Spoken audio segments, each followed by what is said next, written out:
नमस्कार दोस्तों, जब इस चैनल को खोल ही लिया है तो कृपया इसको सब्सक्राइब करिए, लाइक करिए, जिससे कि मेरा हौसला बढ़े और मैं अच्छे वीडियो आप लोगों को डालूँ। तो दोस्तों सीधे टॉपिक पर आते हैं। आज का टॉपिक है साइंटिफिक स्पिरिचुअलिटी, जिसको लोग अध्यात्म कहते हैं, उसको मैं साइंटिफिक तरीके से बताऊंगा। ठीक है, एकदम टू दी पॉइंट बात करूंगा। तो दोस्तों, जैसे मान लीजिए कि जिस माइक से मैं बोल रहा हूँ ये कंप्यूटर में रिकॉर्ड हो रहा है। तो कंप्यूटर की एक दुनिया होती है जिसमें कि कुछ कंपनियाँ सॉफ्टवेयर बनाती हैं और नेटवर्क को मेंटेन करती हैं, जैसे रिलायंस कम्युनिकेशन है, जियो है। और कुछ कंपनियां होती हैं जो हार्डवेयर वगैरह बनाती हैं।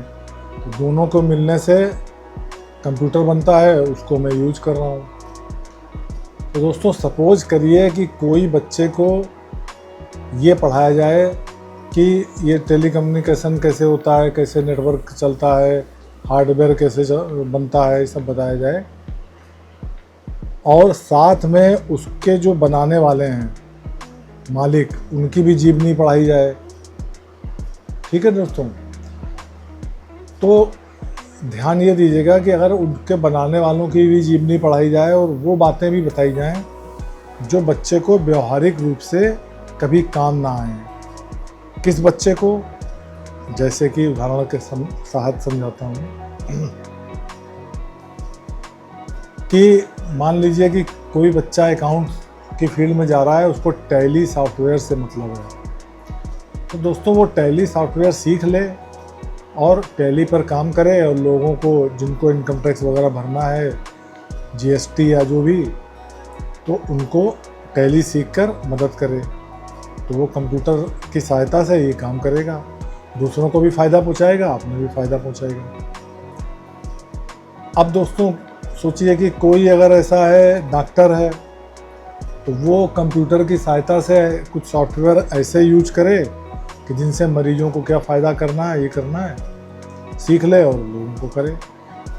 किसी को एनिमेशन करना है, ग्राफिक्स का काम करना है, किसी को सिविल इंजीनियरिंग का काम करना है, तो वो उस सॉफ्टवेयर को सीखेगा और लोगों को फ़ायदा पहुँचाएगा और खुद को भी फ़ायदा होगा।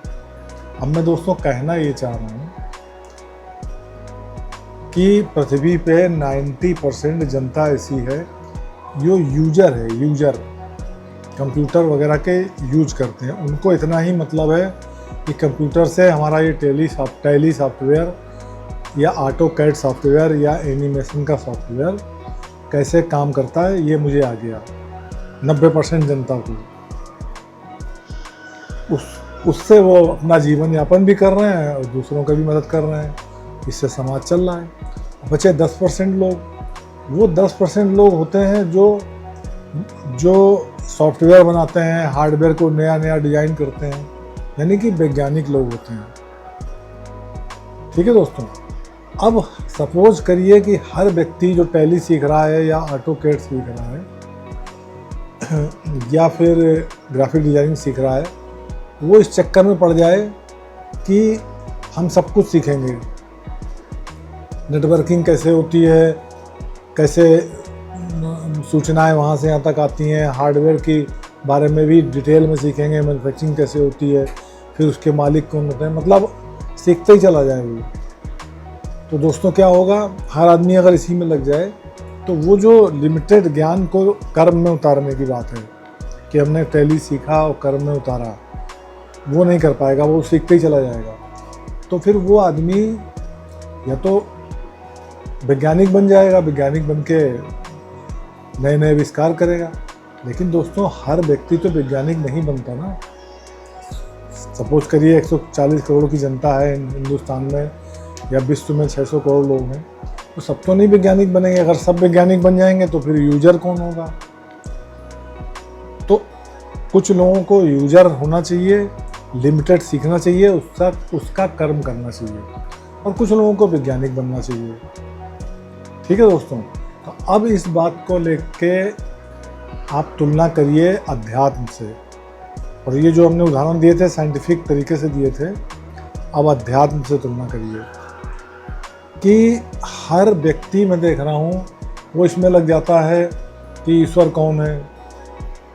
कृष्ण जी ने आत्मा के बारे में कहा था, तो आत्मा अगला जन्म लेती है कि नहीं लेती, मरने के बाद क्या होता है, तो भूत प्रेत होते हैं कि नहीं होते हैं, तो रावण किसका बेटा था, तो कैकेयी किसकी माँ थी, या फलानी राक्षसी ने हनुमान जी से लड़ाई करी थी, उसका नाम क्या था। ऐसे करोड़ों क्वेश्चन हैं अध्यात्म के क्षेत्र में, जिसको कि मैं सो कॉल्ड अध्यात्म कहता हूँ, गलत अध्यात्म, क्योंकि ज्ञान की कोई लिमिट नहीं है। और हर आदमी ये देखेगा कि रामायण कैसे हुई, फिर एक एक पात्र के माँ बाप का नाम क्या था, कौन देवता है कौन भगवान है, कृष्ण जी ने क्या किया, अब यही ज़िंदगी भर सीखता रहेगा तो फिर खुद के कर्म क्या क्या होगा, नील बटा सन्नाटा। तो धर्म को सीखने का, तथाकथित धर्मों को, अध्यात्म को सीखने का जो अनलिमिटेड तरीका है कि सीखते ही चले जाओ जीवन भर, तो गलत है। लिमिटेड सीखिए, उसको जीवन में उतारिए, उतना ही ज्ञान लीजिए। जैसे मैंने पहले कहा था कि टैली सीख लीजिए, अकाउंट्स वालों का भला करिए, ग्राफिक डिजाइनिंग सीख लीजिए, उनका भला करिए। तो ऐसे ही लिमिटेड ज्ञान लीजिए, उस ज्ञान को कर्म में उतारिए।